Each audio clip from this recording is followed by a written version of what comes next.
Welcome back, America. Our next story is a fun story about persistence in the face of adversity. In early 2021, 11 ROTC soldiers commissioned as officers in the U.S. Air Force had prepared to serve our nation, and instead of being welcomed by their Commander-in-Chief, Joe Biden, and their chain of command, they were reprimanded for filing religious exemptions to the COVID-19 vaccine. Now, after 2 years of not being able to work, provide for their families, access health care, and beyond, well, here to talk about her story and give us updates on just how that went is one of those 11 airmen who was recently renamed or restored to active duty despite still fighting to reclaim lost wages and benefits. That's still on the front table. Joining us right now, Second Lieutenant Addie Hulet. Addie, great to have you here. A great honor. Hi, John. Thank you so much for having me on. I really appreciate it. So for 2 years, you're in limbo, right? You can't provide for your family. You can't really provide for yourself, and the government's not letting you do the job that you signed up to do. That is correct, yes. And I wanted to preface our conversation by stating that since I'm active duty, my opinions are my own. I'm not speaking on behalf of the Department of Defense or the United States Air Force, but yes, you are correct. Amazing. So what was that like? Just walk us through real quickly. You're trying to exercise a religious exemption, which the code allows every armed services member to do. What sort of reaction do you get when you start in that process? Sure, absolutely. So actually, unfortunately, we were not afforded the ability to file for a religious accommodation. Some of us were, majority of us were not. So what happened was in May of 2021, we all commissioned as officers from ROTC. Now, as per usual, we entered into the inactive reserves where we awaited active duty. So while we were awaiting active duty is when the mandate came out for service members to be vaccinated. However, during that time, we were not active duty service members. We were still in the inactive reserves. And we were being told that if we wanted to go active duty, we had to be vaccinated. However, we were not being afforded the measures to file for a religious accommodation because we did not have a chain of command. So we hadn't reported to our active duty unit. We were no longer attached to our ROTC unit, so we were unfortunately uneligible, is what we were being told, to file a religious accommodation request. However, I want to take key note that at this time, we were also not being ordered to receive the vaccine. We were being told if we wanted to go active duty, we had to have the vaccine, but we were not being ordered to receive the vaccine. We were not afforded any other options for any sort of exemptions, medical, religious, etc. So our only option was to receive the vaccine. We also were not being covered medically. We were not gaining any wages from the military. We weren't on their payroll at this time. So we weren't being paid. We weren't being offered any job opportunities, and they were not covering our medical bills. But they were telling us if we wanted to go active duty and claim our spots, as we had already had active duty dates set up, then we had to receive the vaccination. Unfortunately, we did not agree to that. That's not something we wanted to do. We tried to go through avenues to receive religious accommodation requests or file for exemptions, but unfortunately, those led to no end and they fell on deaf ears. And so our active duty was extended for nearly 2 years, and it's only been in November of 2022 in which we were allowed to go active duty. Amazing. Well, and something that's also concerning to me is that even though the vaccine mandate was repealed through the NDAA, it doesn't appear that there is anything preventing this vaccine mandate or any others in the future from being implemented again.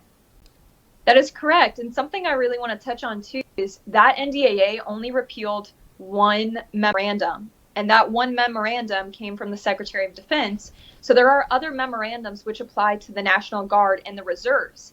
And those memorandums are not being repealed, and they are still pursuing kicking service members out of the military who are in the National Guard and the reserves.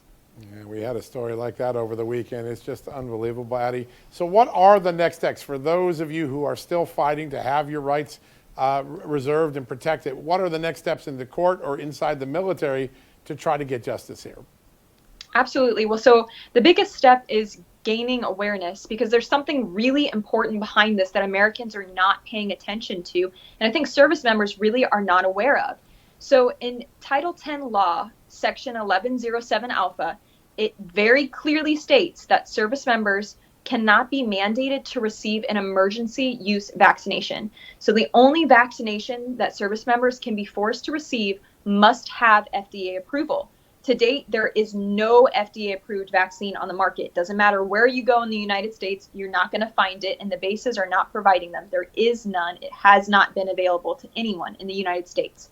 That came from the anthrax vaccination. So in the 90s, when service members suffered greatly due to the anthrax vaccination, which was forced upon them, we saw thousands of service members suffer adverse reactions to the point of death. And this was in great numbers. From there, they created this law, Title 10 law, and in there it states, and it protects us service members from being used as trials for things like vaccinations. It also applies to things like testing and masks. Unless they're FDA approved, they cannot be forced upon us.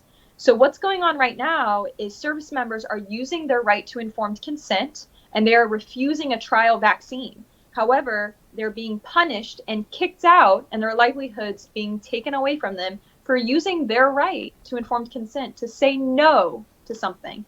And that is within their rights to say no to a trial vaccine. However, we are still pursuing punishment on service members who are using this right, and that's completely unlawful. That it is. My gosh, how short our memory is with respect to this type of treatment in the military. Now that Republicans have a majority in the House, we've only got about a minute and a half left. What are you looking for them to do to prevent this stuff in the future? I'm looking for action. I don't really care about empty promises. I don't care what you say you're going to do. I'm looking for you to do something.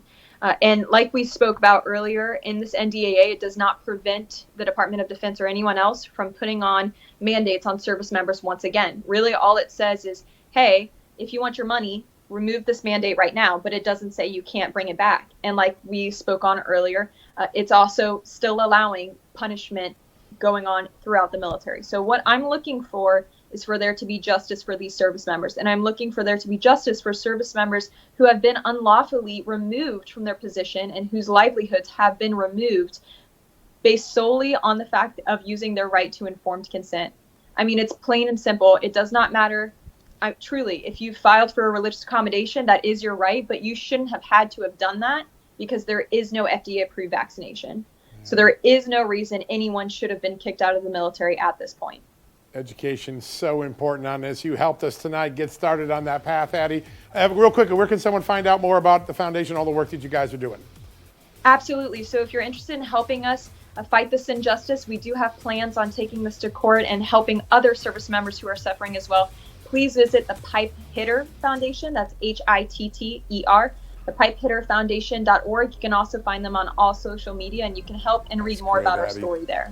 Addie, thanks for your courage. Thanks for joining us, folks. We're going to take a quick commercial break. We'll be right back after these messages.